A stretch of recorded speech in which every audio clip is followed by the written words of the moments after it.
My name is Alyssa Carter, and for 3 years I lived for a job that never truly saw me. Every morning, I stepped into the tall glass tower on Madison Avenue, coffee in one hand, laptop bag in the other, trying to convince myself I belonged. I was a junior project manager at Nexera Tech, a mid-sized software company climbing the charts with promises of disruption and innovation. I wasn't upper management, but I wasn't invisible either. At least, that's what I told myself. I had started at Nexera with so much hope. I was fresh out of grad school, student loans like anvils around my ankles, but ambition in my chest like wildfire. I was punctual, overprepared, always volunteering for the tasks nobody wanted, like reviewing endless bug reports or staying after hours to finalize a presentation deck. I even organized the office's holiday gift exchange last year when no one else would. But the higher I tried to climb, the more I noticed the ceiling above me wasn't made of glass. It was concrete. My boss, Jason Reed, was the kind of man who smiled like he was doing you a favor. He'd interrupt me in meetings to reframe my ideas, only to pitch them as his own days later. He'd call the guys rock stars and aces, while I was always just Alyssa, the helper. Still, I swallowed the bitterness and kept grinding, hoping hard work would be louder than bias. My closest ally in the office was Natalie, another woman on the marketing team. We'd take our lunch breaks together on the rooftop, escaping the fluorescent ceiling and trading gossip about corporate nonsense. She used to say, "We're just pawns in the kingdom of overpaid kings," and I'd laugh. But lately, it had begun to feel more like a prophecy than a joke. The turning point, though I didn't know it yet, started on a seemingly ordinary Tuesday. Jason had just returned from a corporate retreat in Denver and was acting strange. He'd barely acknowledge me in meetings, wouldn't reply to emails, and suddenly, my name was removed from the new product launch dashboard, the one I'd built from scratch over the last 6 weeks. I approached him in the hallway, my voice firm but respectful. "Hey, Jason, just checking if I'm still leading the launch strategy presentation this Friday?" He didn't even stop walking. "Oh, that? We're pivoting. Michael will take it from here." Michael, an intern turned full-time last month, was now leading my project. I felt my throat tighten, but I smiled and nodded like a good soldier. Later that evening, I stayed behind to double-check the permissions in our internal dashboard system. My admin rights were revoked. I couldn't even access my own project folders. Natalie tried to comfort me. "Maybe it's just a mistake," she said. But something inside me knew it wasn't. Over the next few days, the changes were subtle but sharp.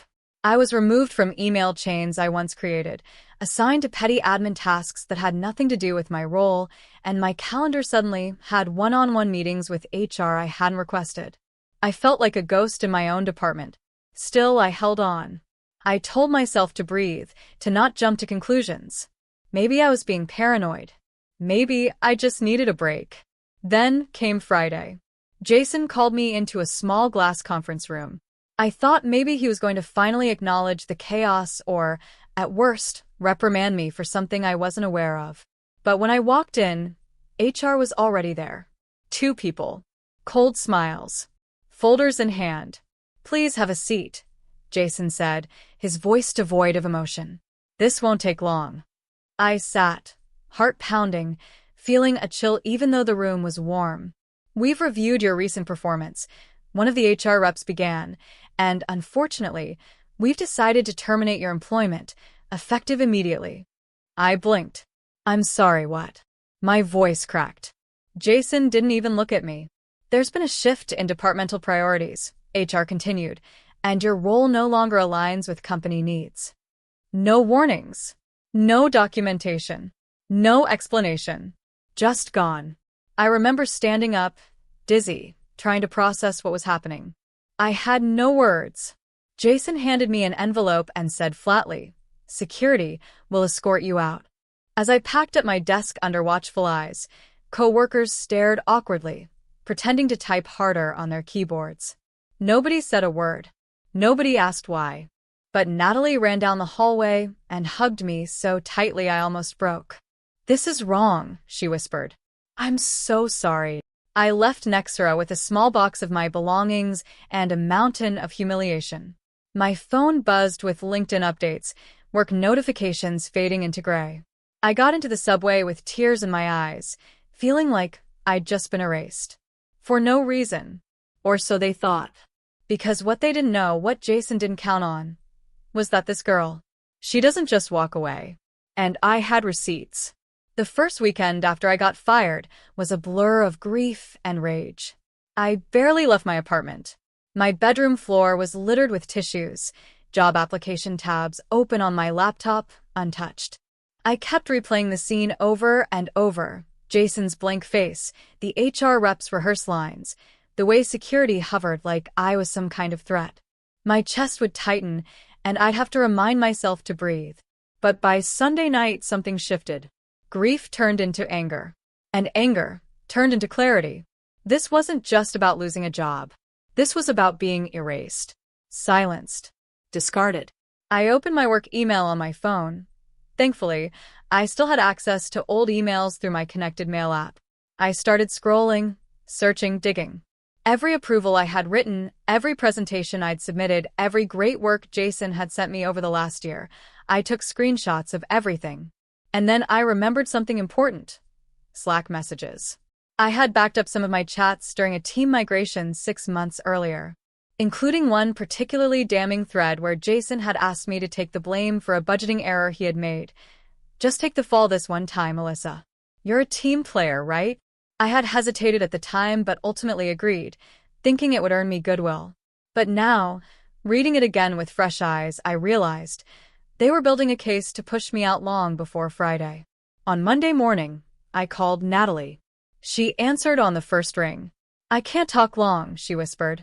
But, Alyssa, I need to tell you something. There's a rumor going around that Jason's covering up something, some misuse of funds from that Denver trip. My heart stopped. What kind of misuse? I don't know exactly, but remember that budget spreadsheet you worked on for the Q3 offsite? Jason told finance you messed it up.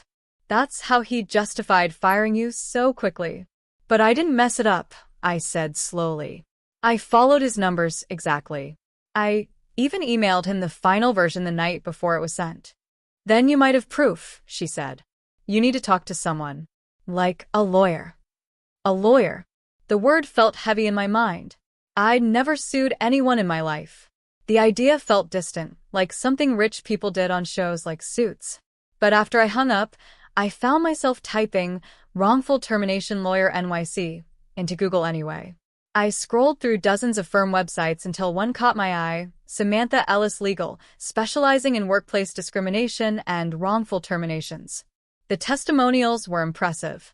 I hesitated, then clicked book a free consultation. That same afternoon, I walked into their downtown office, palms sweaty, heart racing. Samantha Ellis was in her late 30s, sharp eyes, no-nonsense energy, but kind. Tell me everything, she said, sliding a legal pad across the table. I did. I told her about Nexera, about Jason, about being reassigned, erased, humiliated, and most importantly, about the files and messages I still had. When I finished, she leaned back in her chair and said, Alyssa, what happened to you isn't just cruel, it's illegal. She explained that I might have a case for wrongful termination, retaliation, and even gender-based discrimination. But we needed more. Evidence. Witnesses. Documentation. I handed her a flash drive I'd prepared. She raised an eyebrow. You came ready, she smiled. Over the next few weeks, we worked quietly but deliberately. Samantha's team subpoenaed Nexera for documents. We requested access to financial records, communication logs, HR filings. I gave detailed statements. We pieced together a timeline, showing how Jason had systematically targeted me after I pushed back on a budget issue, and how he framed me to cover up his own misconduct. Then something unexpected happened. I received an anonymous email. It was from a burner address, but the message was short and specific. You're not the only one he's done this to. Check 2019 HR files. Look for a woman named Serena Cho. I forwarded the email to Samantha. Her team dug deeper and discovered that Serena, a former senior analyst, had mysteriously resigned under circumstances almost identical to mine. No warning. No explanation. Just gone. When we reached out to her, Serena agreed to speak privately. She told us Jason had once threatened her job after she refused to lie in a quarterly report. She'd taken a small severance and signed a non-disclosure agreement, too scared to fight. But with legal protection now, she gave a written statement. That changed everything. Nexera, sensing the storm brewing, sent a letter denying all wrongdoing and warning against defamatory action. But Samantha was calm. "They're bluffing," she said. "We have leverage now. They're scared this goes public." The lawsuit was officially filed. News spread fast. My inbox flooded with messages, some supportive, some cautious. Natalie texted me late one night. "People are whispering in the break room. You have more allies than you think." Meanwhile, Nexera's PR team started releasing polished statements about corporate accountability and evolving leadership values. But I knew what was really happening behind those boardroom doors: panic. The company tried to settle early, offering me a check that, at first glance, seemed generous. Samantha slid the offer letter across the table. "Do you want to accept this?" she asked. I looked at the number. And then I looked at her and said, "Not yet. They're still hiding the truth." Saying no to Nexera's initial settlement was terrifying, but it was also empowering. The offer was 6 figures. Enough to cover my rent for a few years, wipe out my student loans, and maybe even start fresh somewhere far from Manhattan. But it came with strings, a non-disclosure agreement, and a no-fault clause that would bury everything. They wanted to pay me to forget. But I hadn't gone through this hell just to cash a quiet check and disappear. Too many women like Serena, and now people like me, had been erased to protect people like Jason. No. This time, someone needed to answer. Samantha supported my decision. "You're doing something most people are too afraid to," she said. "But it's going to get harder before it gets easier." She wasn't kidding. Within 2 weeks, Nexera fired Natalie. No explanation. No warning. Just downsizing. My heart sank when I got her text. "I guess standing near the fire means you get burned too." I felt sick. Guilt gnawed at me. She had supported me through everything, and now she was paying the price. I called her immediately, ready to apologize. But Natalie wasn't angry. "They wanted to silence me, but they just freed me," she said calmly. "Let's take them down." She agreed to testify. That gave our case a surge of power. Now we had 2 women from 2 different departments, both removed after challenging internal wrongdoing, both with documented proof of their performance and contributions. The media angles started becoming real. Samantha's firm began drafting a public statement. We didn't want a viral scandal, but we did want pressure. And the only language corporate giants like Nexera understood was one spoken in headlines and hashtags. Meanwhile, the case moved forward. Depositions began. Jason's turn came. He arrived in a gray suit, smug as ever, with his legal team flanking him like Secret Service. He wouldn't meet my eyes.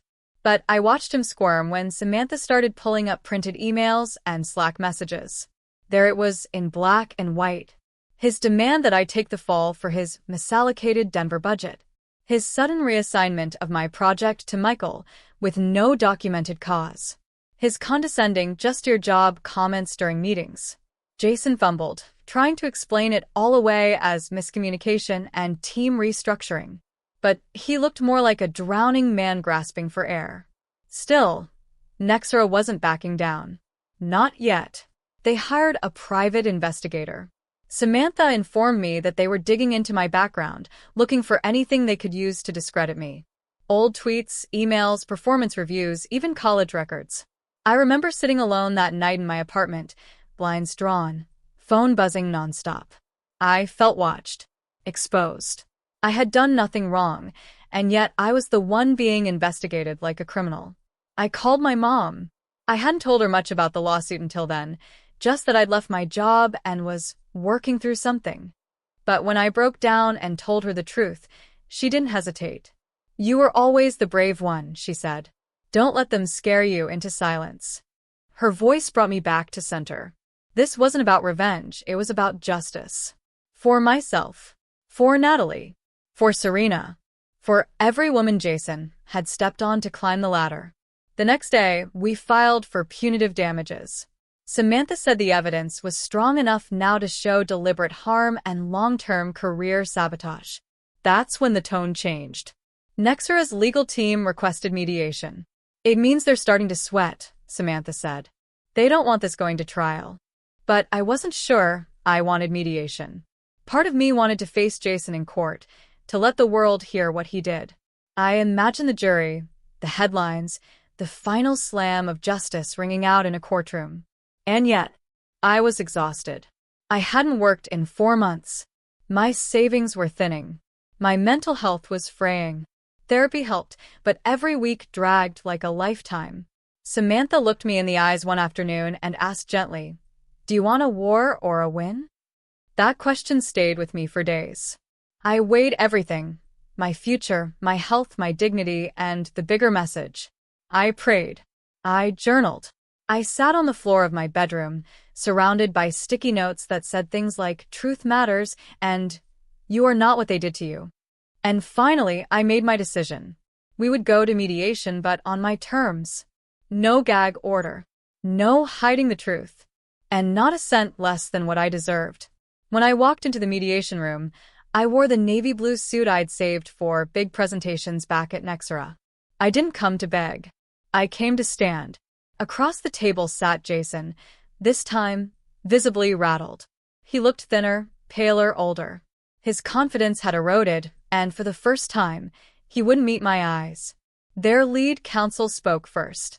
"We're prepared to offer a revised settlement." I didn't blink. Samantha read the list of demands we had brought, ending with the number we believed reflected the damage done, not just financially but reputationally, emotionally, and professionally. There was silence. Then they nodded. Jason started to protest, but the company lawyer shut him down with a look that said, "Enough. We're done protecting you." I signed the agreement that day, but it wasn't the money that made my hands tremble.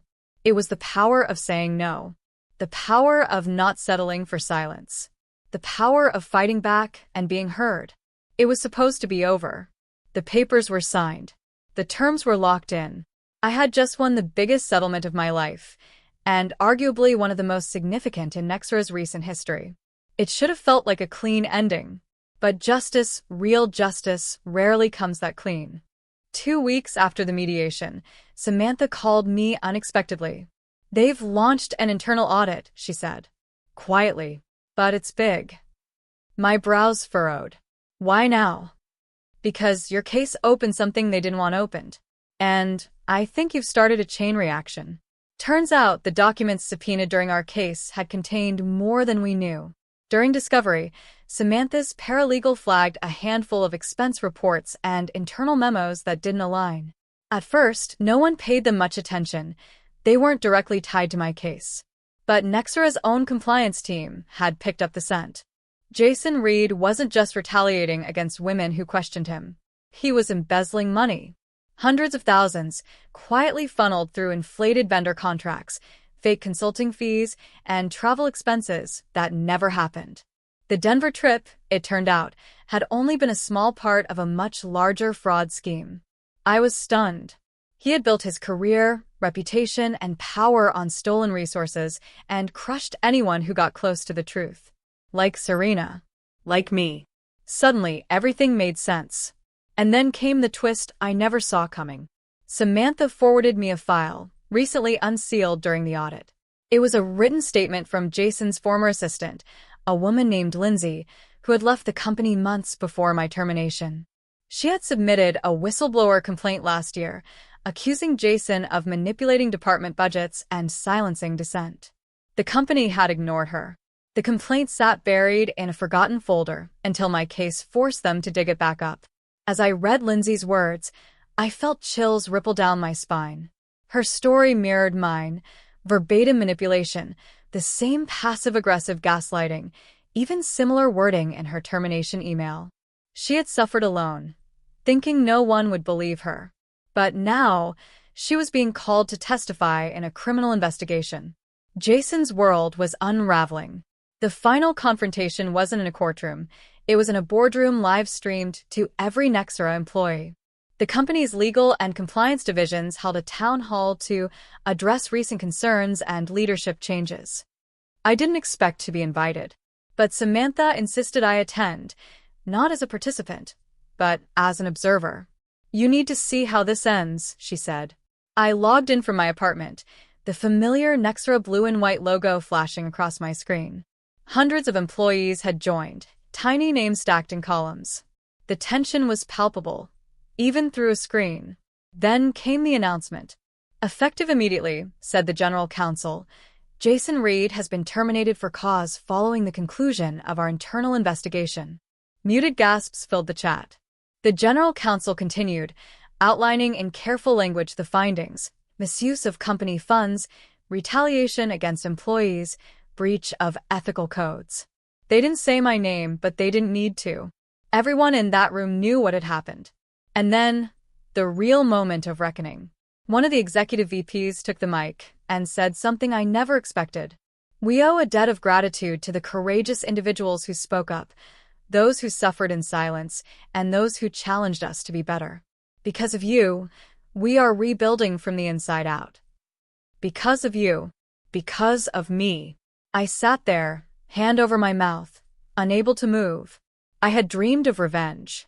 I had imagined Jason humiliated, exposed, maybe even arrested. But this quiet, public acknowledgement felt heavier, deeper.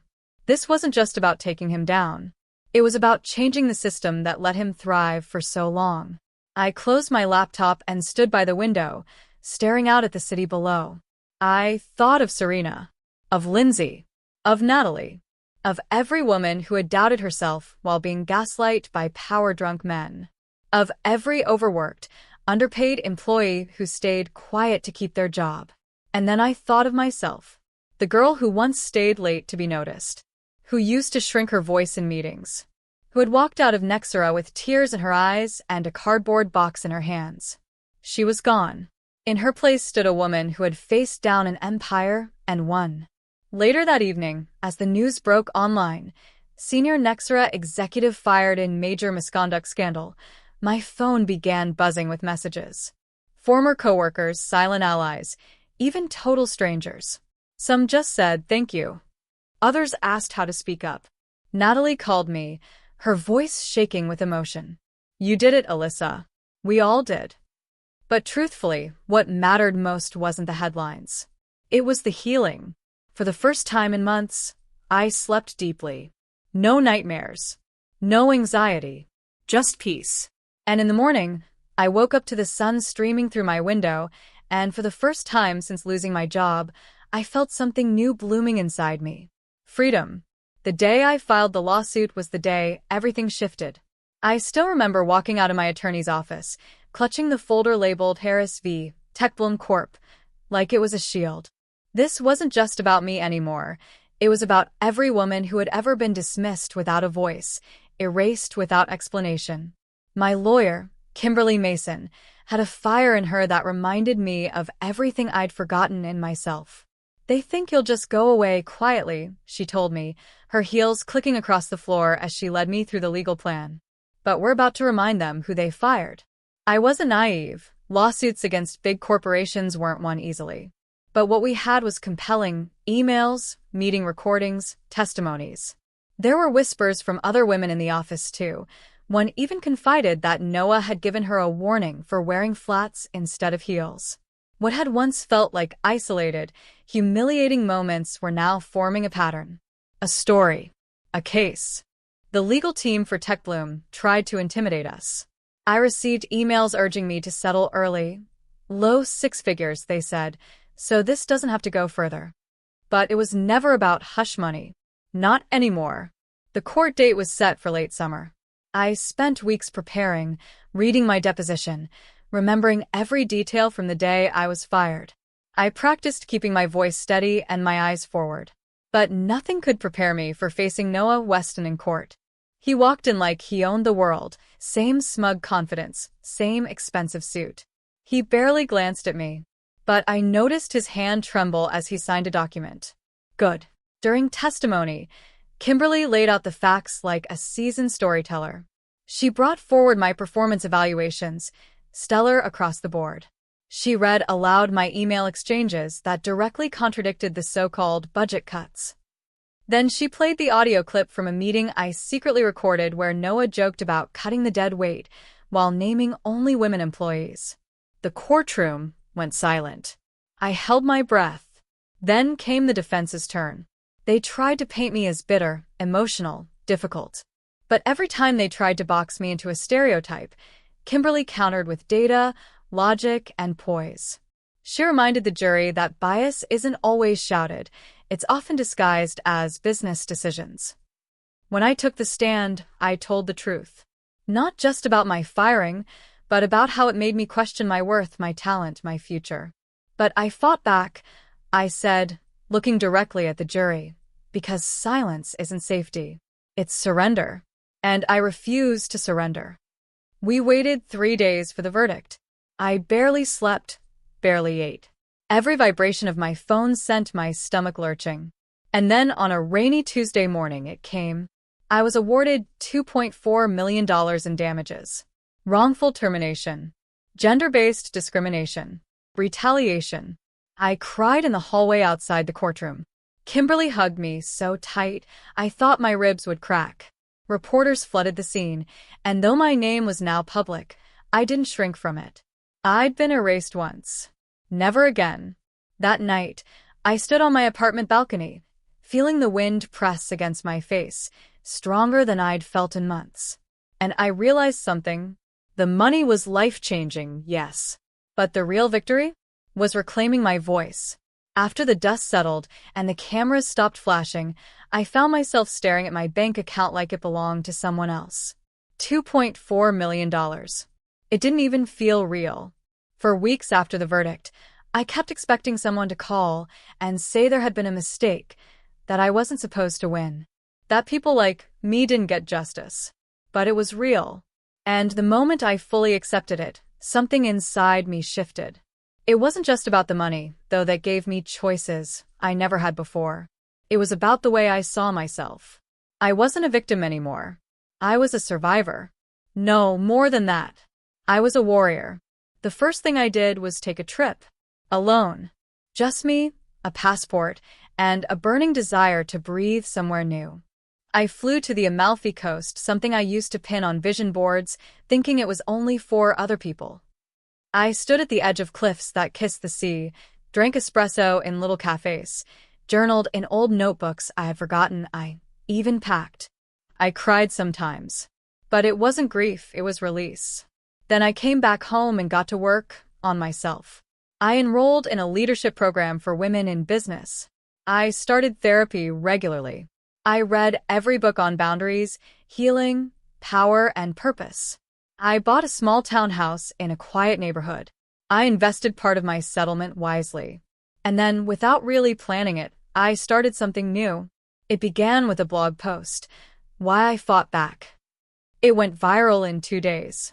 My inbox flooded with messages from women, young, old, professionals, artists, stay-at-home moms. Some had been fired unjustly. Others had been passed over, silenced, harassed. All of them were tired of being invisible. So, I created a space for them. A digital community I called Her Voice Rising. It started as a newsletter. Then it turned into a podcast. Then workshops, webinars, mentorship circles.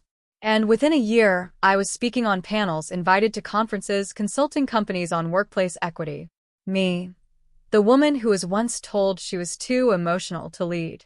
One afternoon, as I prepped for a virtual event with over 5,000 registrants, I got an unexpected email. The subject line stopped me cold. From Noah Weston. My heart paused. I almost deleted it without opening it. But curiosity won. Inside was a message barely 4 lines long. I saw your podcast. You've built something remarkable. I underestimated you. And that was my failure, not yours. I hope you continue doing good work. Noah. I didn't respond. Not out of spite, but because I no longer needed to. His opinion didn't matter anymore. He was a sentence in my story, not the whole chapter. And maybe that was the biggest shift of all. I had once believed my worth was determined by people in power. But now I saw it clearly. My worth was never theirs to give or take. It had always been mine, buried beneath fear, shame, and silence, but there, waiting. Today, when I speak to women who feel small, dismissed, erased, I tell them this. They can fire you, they can doubt you, but they can never define you, unless you let them. Because the day I was fired wasn't the end of my story. It was the beginning of the most powerful chapter of my life.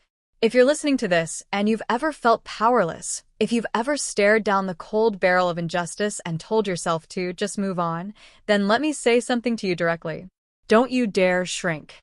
Because the moment I was fired, I thought my world had collapsed. I thought I had failed. But in truth, I had just been cracked open to discover what had always lived inside me: courage, voice, fire. And I know I'm not alone. So many of us walk around carrying the silent bruises of humiliation, dismissed by managers, overlooked in meetings, forced to smile through gritted teeth while someone else takes credit for our work. And we start to believe the lie that we have to take it, that being grateful means being silent, that playing small is the only way to survive. But survival is not living. To the woman who's been called too much, to the man who's been told to wait your turn, to the young intern whose ideas are ignored until someone else repeats them louder, to the single mom juggling 2 jobs, terrified of losing the only one paying her rent, to the dreamer who got pushed out because your light made someone else uncomfortable. You are not crazy. You are not wrong. And you are not alone. I fought back because I had to, but I speak now because you need to hear this. You don't have to tolerate being mistreated. You don't have to keep quiet to keep your job. You don't have to sacrifice your dignity for a paycheck. I know it's not always safe to fight. And sometimes the best thing you can do is protect your peace, gather your strength, and prepare your comeback in silence. But never confuse your silence for surrender. You are building power, not losing it. When I filed my case, I didn't know what would happen. I was scared every single day. But I did it anyway, not because I was fearless, but because the fear of staying small became greater than the fear of standing up. And look what happened. I didn't just win a legal battle. I won me back. Now, I use my voice so you can find yours sooner. I share my story not because I need to relive it, but because someone else out there is still living it. And they need to know there's a way out, a way up, a way forward. Maybe your boss fired you. Maybe your family gave up on you. Maybe your community turned their back. But hear me, they're not the final word. You get to write your story, not them. And it doesn't have to be perfect. It just has to be yours. Honest, bold, unapologetically yours. So, the next time someone tries to define you with their opinion, ask yourself, do they really get to hold the pen? Because I promise you, on the other side of your breaking point is your breakthrough. I thought losing my job would ruin me, but it saved me, and it might just be the same for you. Let your silence end where your power begins. Let your story rise where they tried to bury you. And when you walk away, walk tall, because your worth was never up for debate. The day the settlement was finalized, I stood in the very courtroom where I had once felt so small. The judge's gavel echoed like thunder as the ruling was read aloud. My former employer was ordered to pay me the largest wrongful termination settlement in the company's history. I didn't cry. I didn't scream. I just smiled. It wasn't about the money, not really. It was about the acknowledgement, the truth being spoken out loud in front of the very people who had tried to bury it. When I walked out of that courtroom, the air felt different, lighter, freer. Like I had shed the skin of every moment I was made to feel unworthy, unseen, or disposable. I remember getting into my car, placing my hands on the steering wheel, and just breathing. A deep breath, the kind you take after holding it in for years. The kind of breath that says, you made it, not just through the case, but through the storm that had once swallowed you whole. And just when I thought the story had ended, life had one more twist in store. A few months later, I got an email from a former colleague. She had left the company shortly after I did and had been quietly cheering me on from afar. She told me that after watching my fight, she'd found the courage to stand up against the same kind of treatment. She was now leading diversity and ethics training at her new firm, and had even used my case as an example of what happens when the system fails and what it looks like when someone refuses to be silent. I didn't know what to say. But my heart did. It swelled with a pride that wasn't rooted in ego. It was rooted in legacy. I realized then that justice is never just for the one who wins. It ripples outward. It gives permission. It ignites courage. It changes culture. One bold no can unlock 1,000 silent yes. Fast forward to now. I've started a small foundation to support others facing wrongful termination and workplace injustice. It's not massive yet, but every case we help, every person we empower, feels like a victory far greater than any settlement could provide. And as for my old boss, I heard he quietly stepped down a few weeks after the ruling. The company tried to spin it as early retirement, but we both know what happened. Truth has a way of catching up, even when it walks slowly. Sometimes I wonder if he thinks about me. If he remembers the way he looked at me that day, smug and certain that he held all the cards. If he does, I hope he remembers what I looked like when I stood up. Because that moment, that version of me, that was the real victory. Not the payout. Not the headlines. The real victory was becoming the kind of person I once needed when I was afraid. And if you're listening to this, and you're still somewhere in the middle of your story, still navigating the dark part before the dawn, just know, your full circle moment is coming. The day when the pain becomes power. When the loss becomes legacy. When the why me becomes thank God it was me. Because it means you were strong enough to rise and brave enough to shine. So keep going. The circle always completes itself.